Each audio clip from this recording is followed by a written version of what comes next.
Video Game Chronicles' Andy Robinson has said Sony are working on reviving some older IP, though he didn't go into specifics. Robinson noted that he knew at least a couple that they're working on, but they are deep-cut old IP stuff. Now, this made my mind go to the likes of PlayStation Plus, putting, we've recently, in the last few weeks, got Dino Crisis on PlayStation Plus, and Sly Cooper and things like that. Stuff that I've wanted Sony to do for years. You have access to this massive archive, and make sure that all the library of those titles are available or whatever.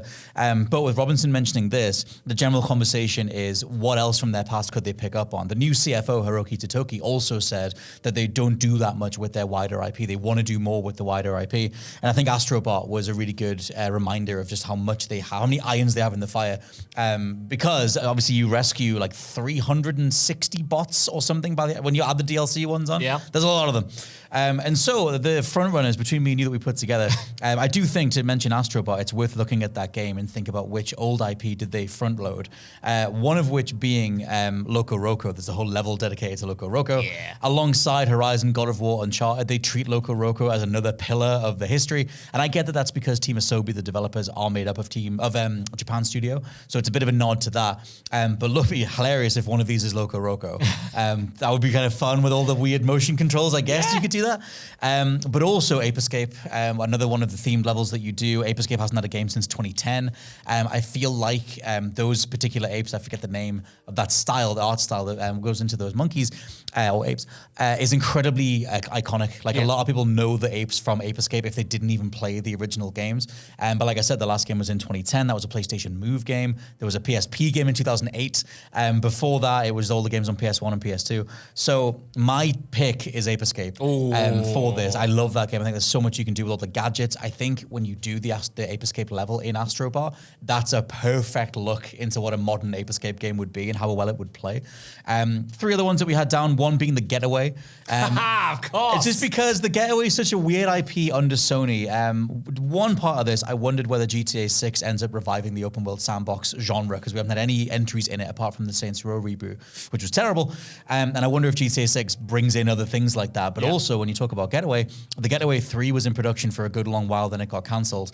But the PSVR Worlds demo has a tech demo from a Getaway game. It was originally called something like Getaway London Heist or something. Right. And it got changed. And also, PSVR's Blood and Truth game started as a Getaway game yet again. Sadly, London Studio was shut down. They're the developers of The Getaway. They were shut down by Jim Ryan before he left last year or the year before.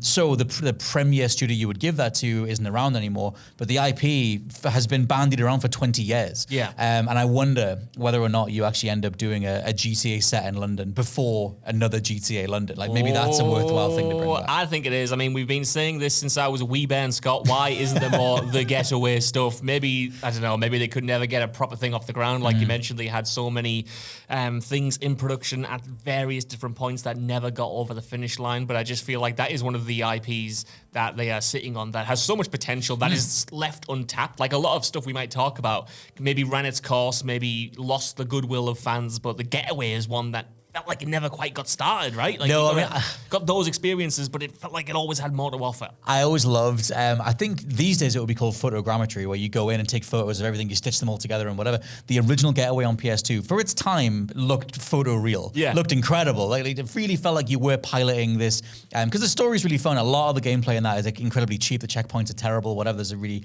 crazy difficulty spikes and everything. But I think you could do a photogrammatical version of London and let us play through it. Like, no one's really done that. I know, and I feel like, I always say I feel like on this podcast, but I do feel like that Sony, they have great IPs right now. They have great franchises that have been built up over the past decade or 15 years, but I feel like they're lacking in terms of having a kind of modern day story. You know, they've got like a lot of dystopian stories, they got a lot of sci-fi stories, they got a lot of fantasy stories, but the closest we had was Uncharted, which, you know, in and of itself was taking place in exotic locations. But I kind of want something that is really modern feeling really good that point. is, built within an urban environment that is recognizable, where you tell the kind of mature story Sony enjoys telling within a more recognizable framework. And the idea of them doing a crime game or a modern military game or bring back Siphon Filter, I think we had that Yes, you down, got that next, yeah. and do a sort of like a spy espionage thing based in the real world, or at least a version of the real world as we know it in identifiable locations. I think that could be something cool to add to their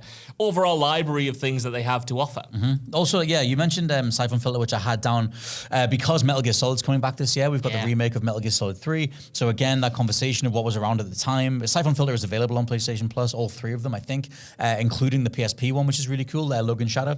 Or maybe it's Dark Mirror. I think they're both on there now. But still, that idea of if you're plugging old fan bases and going, hey, by the way, we can do a new version of this, something like a Siphon Filter, I think it's a weird thing, is like considering how cyclical the 30-year media cycle is. Yeah.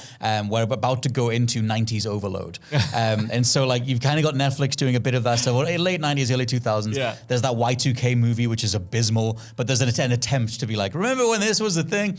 And I wonder how much the gaming industry is going to start doing that, bringing back those franchises, from their heyday and trying to do a new Siphon Filter with Gabe Logan. I love 2025. Gabe Logan in his tactical role, His coming weird down into the Alps with his little what's even it called, parachute. You can't see Whatever this if this you're is. listening, but I'm doing a strange little dance and trying to set up my parachute. Come on, bring Gabe Logan back. Have it be pulpy if you want, but That's how you do it. That setting, that kind of blend of third-person stealth and action, like, come on, that's got to be doable. I don't know who they would give these franchises to. It seems that's the whole thing. all of the Sony studios are very busy on their own things, and it would be taking, I guess, more of a risk. But surely you can do a $50 priced 12-hour third-person Siphon Filter game. You that would is think so. Pretty damn straightforward. Doesn't need all of the extra bells and whistles, and can kind of have the same price point as an Astrobot and make it this not necessarily overtly throwback thing, but just a different flavor of first-party output that we don't really get. The ongoing thing with Sony is that you've got Hiroki Totoki talking about, taking over from Jim Ryan as CFO. Underneath him is him and Holst and Hideaki Nishino, who both report to Holst. But the overall, because since they came in, you've got all these games on PS Plus. You've got like this general sense that they care about like PlayStation Legacy. Yeah. It's not just about the newest, shiniest, most multiplayer, monetizable thing possible. It's all this other stuff. But in amongst that was, I'm sure it was Totoki saying that they still do want to do multiplayer games. They still want to explore that. I just hope it's nowhere near as aggressive as the Jim Ryan era. Yeah. All indications point to doing right by the history of PlayStation, doing right by, the styles of games that got them there in the first place, whether that's platformers or action games, single player stuff. But it'll take years to do something like what you just said. Yeah. But I have to assume that they can at least get it over the finish line as approved by the top brass, saying, yeah, we should do shorter games. You can still get your £50, £60 price tag, Yeah. And do things like the Indiana Jones game, where we're not trying to have an infinite game. It's meant to have an ending and people will actually get through it. Especially when these big blockbusters that Sony are producing are rightly taking as long as they are to make. Like, we are waiting a long time between Naughty Dog games, between Sucker Punch games, whatever. They're like marquee, as they were, kind of blockbuster first-party studios.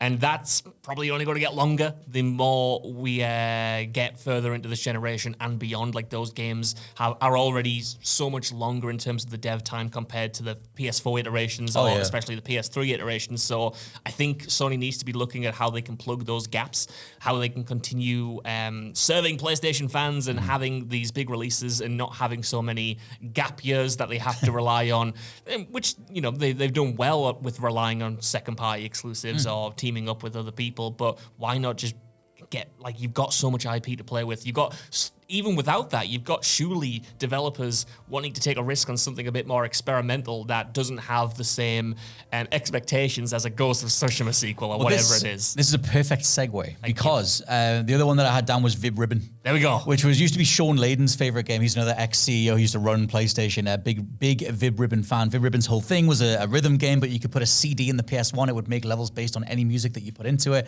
I thought maybe you could do that if you did a modern day one with like Spotify integration, which hardly any games have done. Yeah. But Dangerous Driving did, which was like the weird version of Burnout 3 that those devs then tried to make. Where Spotify takes over the game's in-game soundtrack. But if you're talking old school, like that quirky era of Sony before they were way more westernized, back when their HQ was still in Japan. That's what I would assume they're pulling from. So that's Vib Ribbon, that's Parappa the Rapper. Like, there's a lot more that you can do there. And I think Astro is such a good nod towards that era. Even albeit like a safe one. And there's a lot of Mario in Astro Bot as well. Yeah. But that's still like an Eastern general design philosophy before you get to all the franchise stuff. So yeah, something like a Parappa or a Vib Ribbon, like a rhythm game or something that's just kind of cute and fun and you're meant to get through it and that's it. The only thing that's up against is the fact that Astro didn't light the world on fire sales-wise. Did very well, Game of the Year at the Game Awards, absolutely adore it, but it didn't like explode. But that is also up against the new leadership team going like, that's okay. We don't need everything to be massive.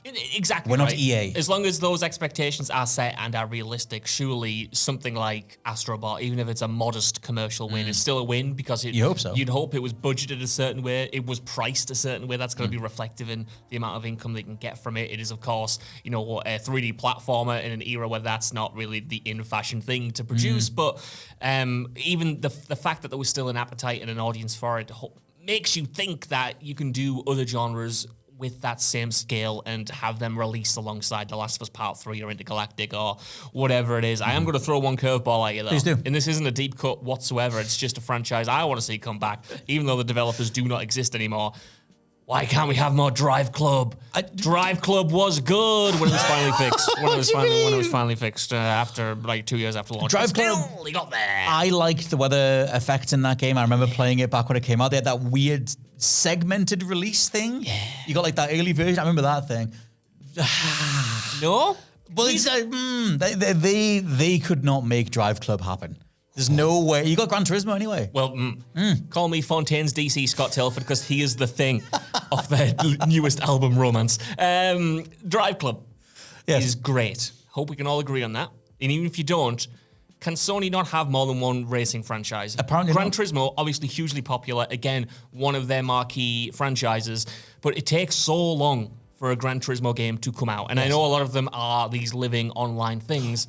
But Gran Turismo isn't what it used to be in terms of popularity, I don't think. And we've seen the likes of Forza Motorsport and Forza Horizon exist side by side and offer different experiences, and they alternate. Surely in the long wait until we get a next Gran Turismo, we could have a Drive Club 2. I've just happened upon Go on. what they must do. Go on. This isn't what they might do. Yeah. They simply must, for the good of humanity, all of us on the earth. Mod Nation Racers. Explain. Did you What's not play this? Mod Nation Racers? No. Mod Nation Racers was their all-in first-party kart racing game from like 2007 or 8 or something. It was on the PS3. Everything was fully customizable. You could make tracks, you could make characters, you could make every single member of the first-party roster. It played incredibly well. It was just their version of Mario Kart, but obviously incredibly deluxe and everything. You can do such a phenomenal version of Mod Nation Racers. You can put Astro in it. You could have it be Astro Kart or Yes, whatever. that's what I was going to get to next. That's what you do. Synergize it. Yes. Astro Kart. Same fellas that were in Astro Bot. You make all of them playable. Give them their own karts. Customize it. Have PlayStation. All the people who were in Astrobot? Yeah. Who's that? Like all 360 of those collectible bots Oh, those guys. you could find. I think yeah. all the other Astrobots. They all look really similar. Well, you could have you could have the Bloodborne costume. You could have that costume. This costume. True. You could have the PlayStation 5 controller be a racing car. Sony, employ me. I will make you at least $1 million. Well, we're getting the new Sonic Racing game as well, which is the Sonic Racing games have become these like transformed titles where you're going from car to boat to plane or whatever. Pure wish fulfillment at this point, just high off my own pops on Mod Nation Racers. But you could do a kart racer that turns into the controller, like you fly around a little bit. Yeah, exactly. Becomes a little boat. Why not? Oh, wow. Why not? While we're on the topic, why Yes. don't we bring back Knack? Why don't we get Knack back? Get Knack Racing, get Knack 3 in production. Mark Cerny, stop making consoles that are really good and instead start making games that are really mid. No one needs Knack at any point in their life. That's how bad Knack is. The ghosts are trying to kill me for suggesting the secret agents at Sony are in the building trying to silence Just don't the say truth. that game out loud. People need more Knack and Drive Club. Dude, the whole place is going to come down.